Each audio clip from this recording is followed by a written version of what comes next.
Halo Ibu, kenapa sih Bumil harus waspada terhadap ISPA? Jadi, ISPA itu mencakup pilek, influenza, dan infeksi tenggorokan dapat memiliki dampak yang buruk terhadap ibu hamil. Nah, dampak-dampak tersebut apa aja sih? Yang pertama tuh, risiko komplikasi radang paru atau pneumonia yang lebih tinggi karena penurunan sistem imun pada ibu hamil. Yang kedua, sulit bernafas karena penekanan diafragma pada saat hamil. Yang ketiga, perburukan gejala kehamilan seperti mual, muntah, dan sesak nafas yang dapat lebih berat pada saat hamil. Dan yang keempat, risiko persalinan prematur pada kasus ISPA yang serius. Dan terakhir, yang kelima, dampak pada perkembangan janin yang bisa menyebabkan pertumbuhan terhambat karena ISPA berat. Nah, banyak obat yang biasanya aman bagi orang dewasa mungkin tidak dianjurkan pada ibu hamil. Jadi sangat penting bagi ibu hamil untuk konsultasi ke dokter. Vaksinasi influenza tiap trimester sangat dianjurkan pada ibu hamil untuk melindungi ibu dan bayi dari ISPA yang serius. Pengobatan yang tepat, pencegahan infeksi, dan konsultasi dokter dapat membantu mengurangi dampak negatif dari ISPA pada ibu dan janin. Semoga membantu Ibu. Semoga sehat selalu.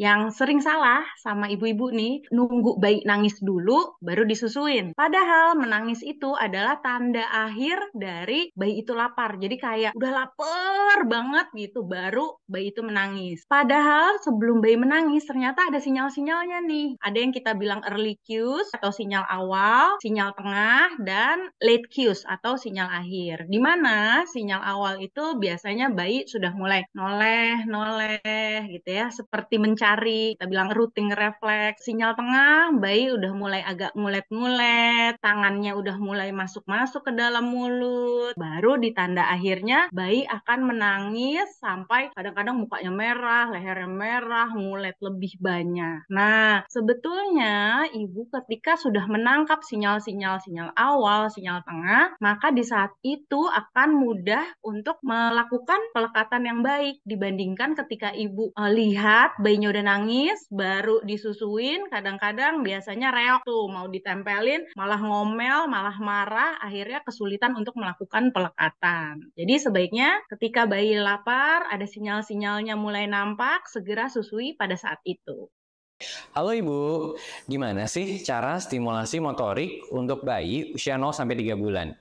Nah, bayi 0-3 bulan, bayi baru lahir, itu kan geraknya masih terbatas ya Bu ya.